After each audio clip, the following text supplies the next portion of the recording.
Ito yung tawag dito, walkthrough, paano gamitin yung website namin.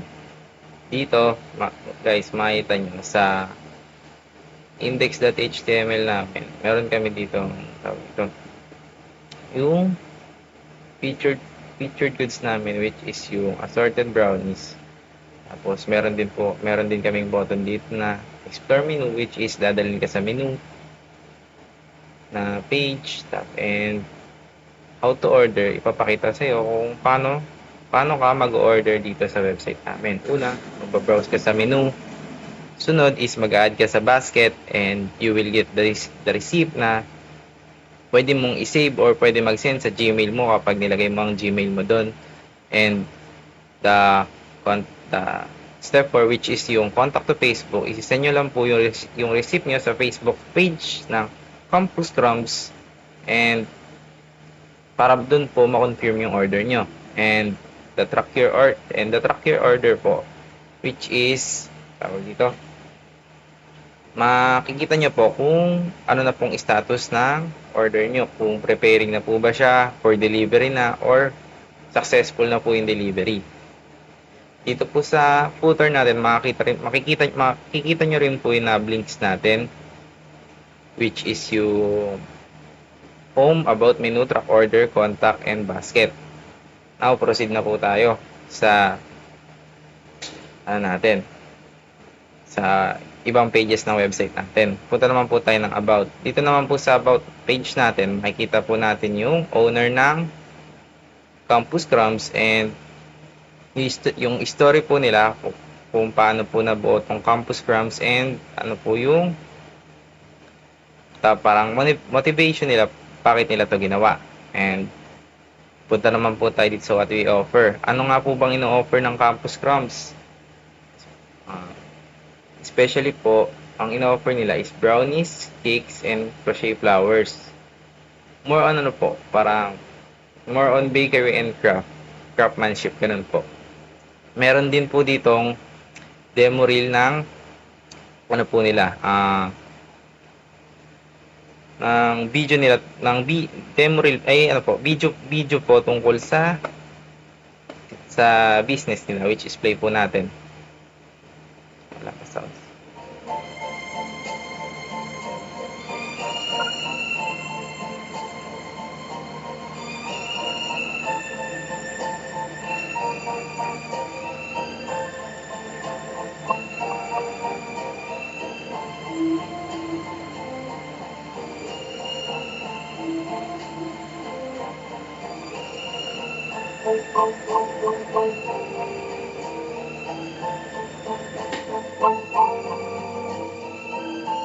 At yun po. Yun po yung parang video nila. At meron naman po ditong button na ready to order na dadalhin ka sa menu kung gusto mo na po mag-order. So, punta na po tayo ng menu. For example po, nagutom ka at gusto mo kumain ng brownies na tawag dito, 12 pieces, box of 12. So, ang gagawin mo is mag-order na ka lang at pupunta na yan dito sa basket mo.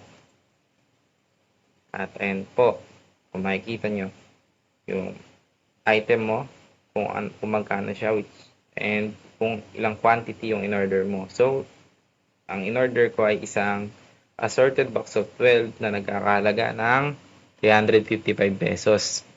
So, dito makikita natin subtotal and yung total. So, dito na tayo sa customer information. Dito, mag-fill out lang tayo.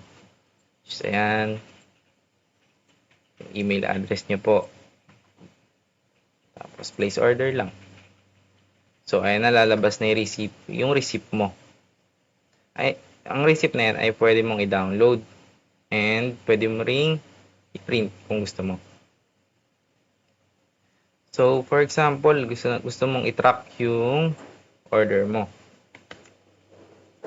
Yan. Kakopy nyo lang po yan. Yung CC 2026-0525-015. Yan po yung order number nyo.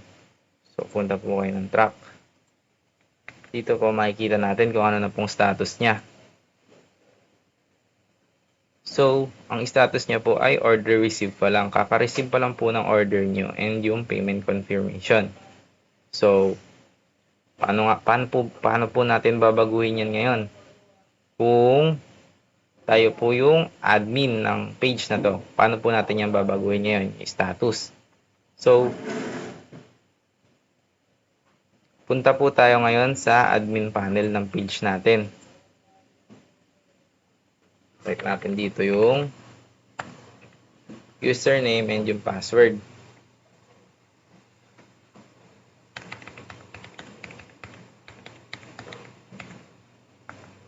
So, andito na. Dito na tayo sa order page ng website natin. So, pumasok dito yung kaka-order pa lang natin, which is yung assorted box of 12. So, sa status nito is pending pa lang. Kung gusto natin itong gawing complete ready na, magagawa natin. Ayan po, status updated to ready. So, makikita mo dito, yung CC, yung ka-order pa lang natin is ready na. And sa menu naman po natin, kung makikita nyo, dito po nakalagay yung item natin. Ayan po. At pwede po natin yung baguhin ha. Hindi po yan yung mga nakalagay po sa menu page natin, hindi po yan hard-coded. Pwede po natin ibahin yun. Gamit yung admin page natin. So dito, pwede natin palitan yung pangalan. Pwede natin ibahin kung saan category siya nabibilang. Tsaka yung presyo, pwede rin natin ibahin kung anong label niya, yung weight, at yung description, at yung image path. So, ito rin po, pwede rin po natin ito i-bail. Kung available po ba siya for ordering or hindi. Ayan po. Tapos, balik na po tayo dito sa track order natin. I-track po natin ulit kung ano na pong status niya. Kung makikita niyo po, nagbago na. Ready for pick up and delivery na po siya. Kasi nga po, iniba na natin sa admin page natin. Punta naman po tayo dito sa database natin. Ang gamit ko po dito is MongoDB. Makikita nyo. Punta po tayo ng orders. Dito pumapasok yung mga order na nakukuha natin mula sa website natin. Which is, ayan po, kung makikita nyo. Ayan po yung mga info nila kung ano po yung nilagay natin sa database. Ayan po, ID, customer name, contact, customer email, delivery address, items, total, status, tas kung kailan po siya nagawa, updated that, and yung order number niya. Punta naman po tayo ng menu items. Dito po sa menu items natin, dito po nakalagay yung 23 items na nasa menu natin. Diyan po siya nakalagay. Diyan po, pwede nating mabago yan. Kinonect natin doon sa admin panel natin para may makita tayong admin panel sa website natin. Tapos sa contacts naman po, dito naman po pumapasok yung mga contacts po. Yung mga inquiry po. Kunwari po, for example po sa contact natin. Mag-fill out tayo dito. New order. Ayan po. So, pagka-pindot natin ng send as a message dito, ilalabas dito, message sent. A confirmation email has been sent to your inbox. So, ayan po. Yung message po na yan, meron po yung auto-generated response mula sa email natin. Tsaka ko na lang po pakita. Pakita ko po muna sa inyo paano siya nag-work. So, sa messages, sa messages po, ayan po, kung makikita nyo, may bagong message, which is yung ngayon lang po. Ayan po, Miguel San Diego, new order, and ang tinay po natin doon kanina is hello. Ayan po, makikita po dito sa messages. Messages bar natin dito sa admin page. Dito rin po, papasok din po din dito. contacts natin. So, pag nirefresh po natin yan,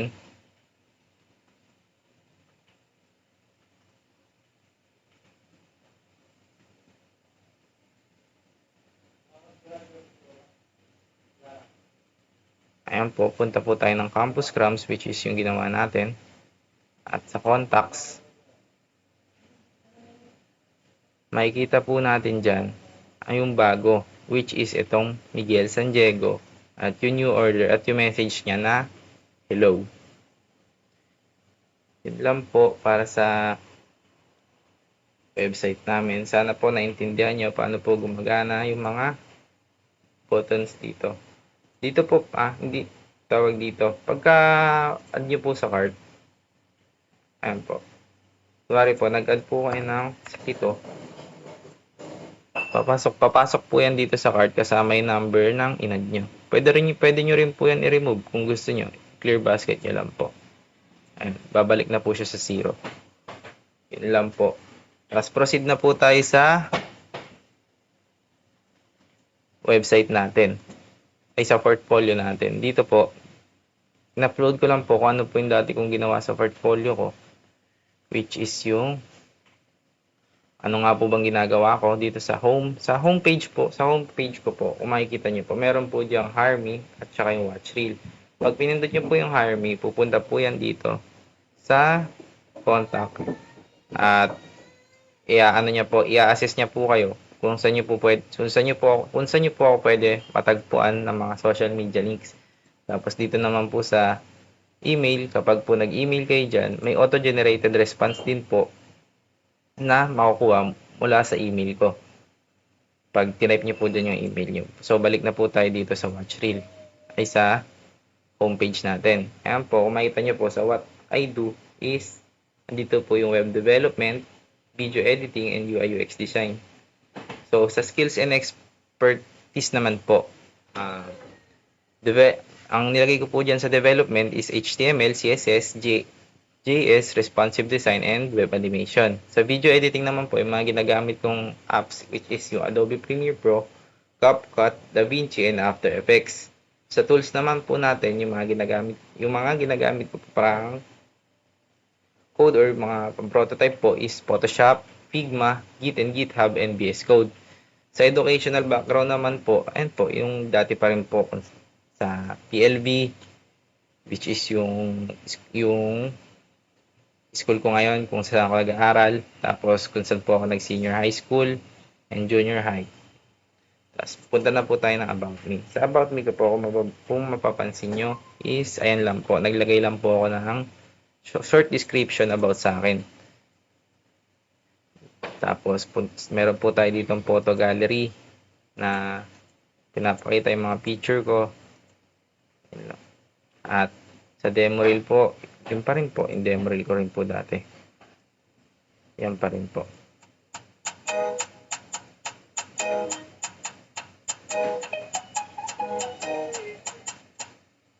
Tapos sa may, naman po tayo, sa may CV and resume. Pag pinindot nyo po yung view CV, pupunta po yan sa curriculum vitae ko. Pwede nyo rin po i-download. Tapos, sa resume din po, ganun. Pag pumunta po kayo ng resume, makikita nyo po yung resume ko na pwede nyo, downloadable din po. Sa work naman po, ito po, yung Campus Crumbs po yung latest na project na ginawa ko. Is ayan nga po. Yung pinakita ko po sa inyo kanina. Tapos, sa contact ko po is yung, nakita nyo rin po kanina, yung way po, paano nyo ako makokolab or makokontak. Sa reel naman po is yung video reel. Yun lang po ang laman ng aking portfolio. Sana po nag-enjoy kayo. Salamat po. Nagawa naming website. So, start muna po tayo dito sa first page, which is yung home page. Dito, nakalagay lang yung name ko, nickname ko, yung picture ko, and itong short code ko. Yeah, aspiring to be a professional IT. Yan. So, next naman, yung sa about page ko. Dito naman nakalagay yung short description about me. Who is 30. Oh, di ko na rin babasahin para ano. Dito naman sa baba, same page pa rin sa about me, yung makikita nyo po yung background ko yung education background ko. Ayun po, nakalagay na po yan. And, eto po, nagdagdag rin po ako nung curriculum vitae ko. Pwede nyo pong i-view yan. Ayun po siya. Ayan. Nakalagay po yung personal profile ko, yung education ko rin po, and yung work experience ko. And then, and pwede rin pong download yung curriculum vitae ko.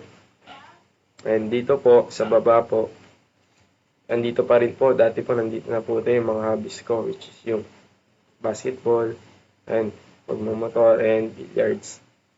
And dito po sa dulo, makikita nyo po yung, nilagay ko po yung skills ko sa iba't ibang applications or mga ginag tools para sa codings, ganun. Yung mga gamit ko na dati. Ayan, nalagay dyan C#, Cisco, HTML, Photoshop, CSS, Java. Ayan.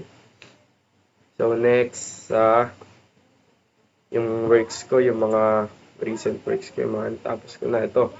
Nalagay ko na rin to dati, yung logo and calling card nung ginawa namin, parang yung ginawa namin business sa multimedia.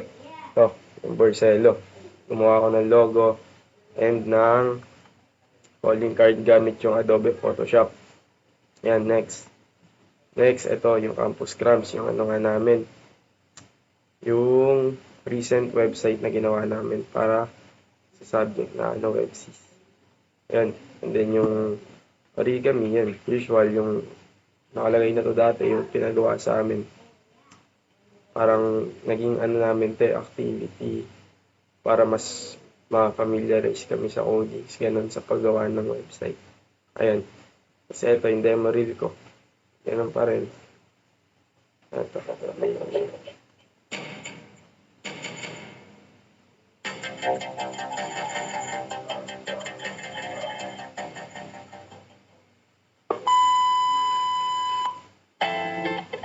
Ayan.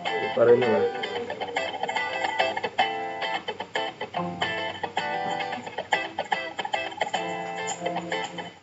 Ayun, yun pa rin. Wala naman nabago sa demo reel ko.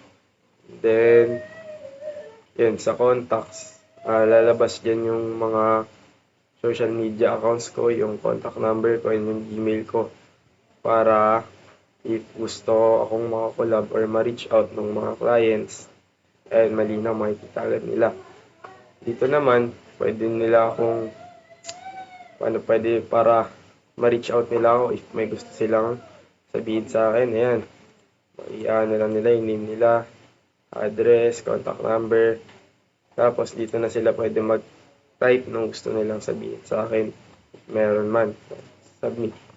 Ayan, yun lang po. Ngayon na naman po yung mga nadagdag ko. Mga konti-konti lang naman po, iba in-improve ko lang po. Kasi iba may dinagdag lang. Ayan.